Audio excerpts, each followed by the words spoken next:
Assalamualaikum warahmatullahi wabarakatuh. Saya Ngesti Dwi Junita. Pada video kali ini saya akan menyajikan materi Ma'rifatul Insan bagian ke-1 sampai dengan bagian ke-6. Silakan disimak.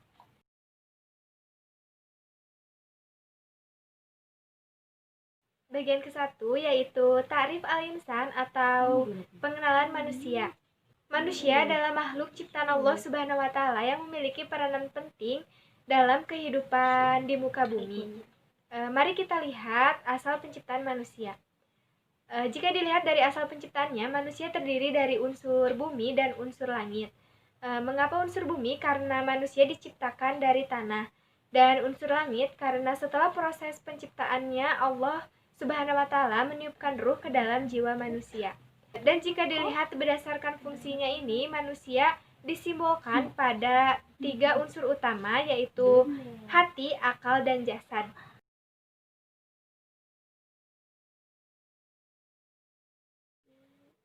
Bagian kedua yaitu hakikatul insan atau hakikat manusia.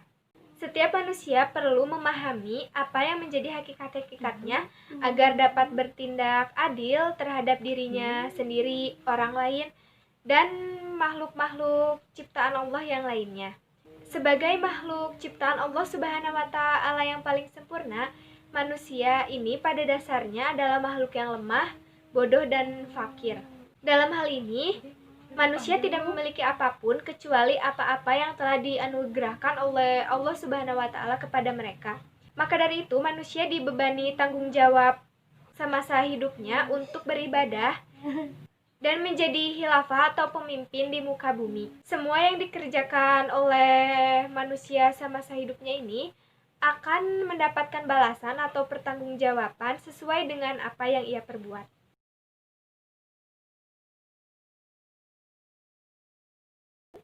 Bagian ketiga yaitu takotul insan atau potensi manusia.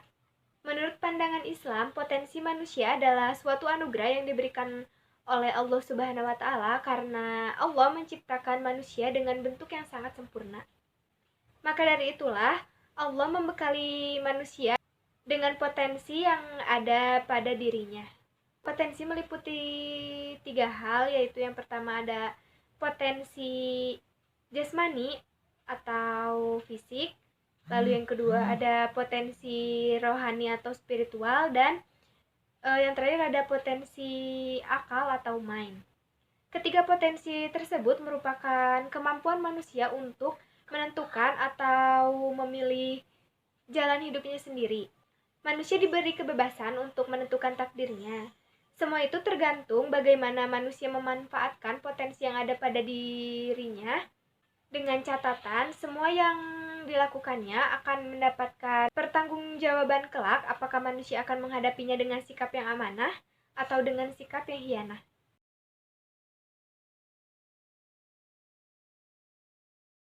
Bagian keempat yaitu nafsul insan atau jiwa manusia. Kata nafs atau jiwa ini dalam pandangan Islam adalah diri manusia itu sendiri. Lalu ada nyawa atau roh yang menyebabkan adanya kehidupan. Kemudian sifat yang mendorong manusia untuk melakukan suatu perbuatan dan perasaan yang ada pada dirinya. Dalam Al-Quran, kata nafs sendiri memiliki beberapa artian. Yang pertama, jiwa atau sesuatu yang memiliki eksistensi dan hakikat. Lalu yang kedua, nyawa yang menyebabkan adanya kehidupan. Kemudian yang ketiga, suatu sifat yang memiliki kecenderungan kepada kebaikan dan juga kejahatan. Yang terakhir yaitu sifat pada diri manusia yang berupa perasaan dan juga indera.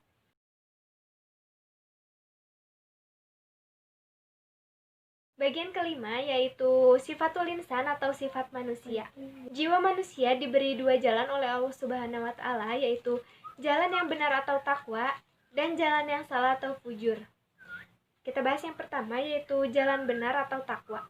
Jalan benar atau takwa ini sama artinya dengan membersihkan jiwa. Manusia yang bertakwa senantiasa membersihkan harta dan jiwanya dari noda dan kotoran, atau biasa disebut dengan takziyatun nafs.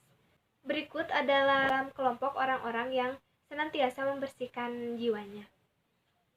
Yaitu orang-orang yang bersikap lembut, banyak bersyukur, suka bertaubat, memiliki kasih sayang, selalu bersikap jujur, dan akan memperoleh keberuntungan.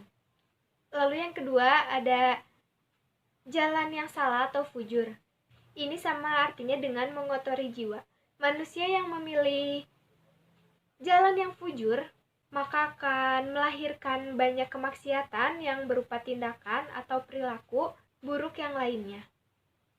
Contohnya itu seperti orang yang memperturutkan sifat tergesa-gesa, kufur nikmat, berkeluh kesah, tidak mau berbuat baik atau kikir, pendebat, jahil, dan zolim.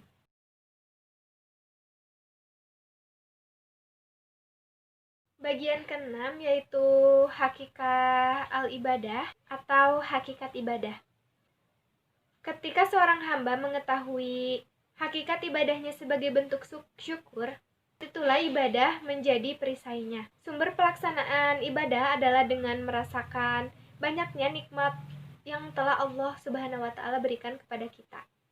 Seperti yang difirmankan pada Quran surat An-Nahl ayat 8 dan Ar-Rahman ayat 13. Kemudian ibadah yang dilakukan ini merupakan tujuan untuk menghinakan diri, kecintaan, ketundukan, dan penuh rasa takut serta harap kepada Allah Subhanahu wa Ta'ala. Sekian yang dapat saya sampaikan. Mohon maaf apabila ada kesalahan. Wassalamualaikum warahmatullahi wabarakatuh.